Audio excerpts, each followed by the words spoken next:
Assalamualaikum warahmatullahi wabarakatuh. Abdi Alfat Mubidia Bagja. Bakal pikeun warta pikeun anjeun sadayana. Balik deui sareng abdi dina acara warta sakola langsung di MAN Purwakarta. Puji syukur ayo urang panjatkeun ka Gusti Nu Maha Suci. Sabab rahmat jeung karunia-Na urang sadayana tiasa patepang dina kesempatan ieu dina kaayaan sehat walafiat. Dinten ieu urang bakal ngabahas program unggulan sakola urang anu pinu kumanfaat nyaeta DOSUS atawa donasi siswa kanggo siswa. Ieu program mangrupa wujud kapedulian jeung kebersamaan antara sakumna warga sakola. Di lingkungan MAN Purwakarta aya hiji program anu kacida mangpaatna pikeun para siswa, nyaeta program DOSUS atanapi donasi siswa kanggo siswa. Ieu program dilaksanakan mingkana bentuk rasa paduli antar sasama, khususna pikeun ngabantu siswa anu peryogi bantosan. Program DOSUS rutin dilaksanakan ku OSIS sareng didukung ku sukumna warga sakola. Siswa tiasa nyumbang secara sukarela, boh dina bentuk artos, boh barang anu diperyogikeun ku babaturanana. Numutkeun keterangan ti salah sahiji panitia, program ieu teu saukur pikeun ngabantu secara materi, tapi oge pikeun ngawangun rasa empati, solidaritas, jeung kebersamaan di antara siswa.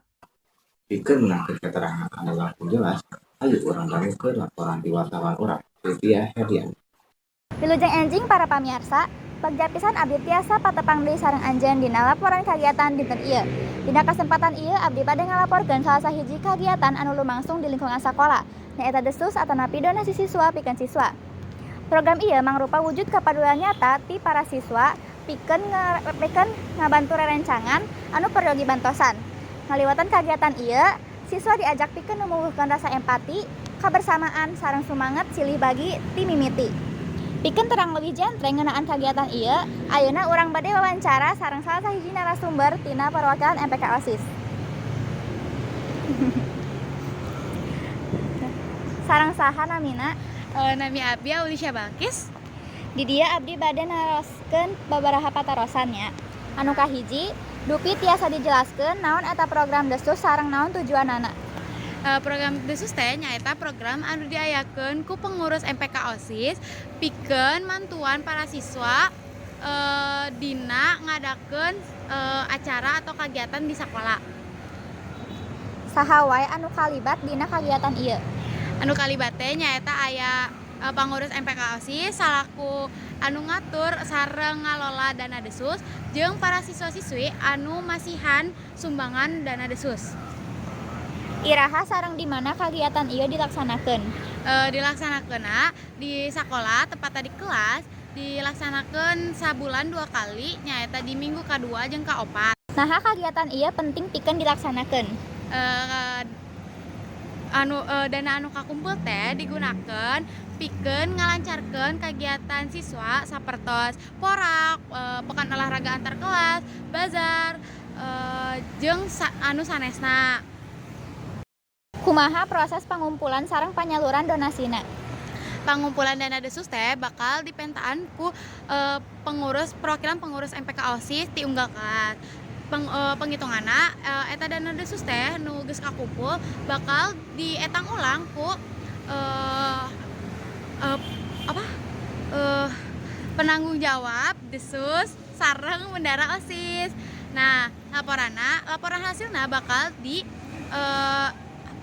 dilaporkeun secara transparan ngaliwatan grup ketua kelas.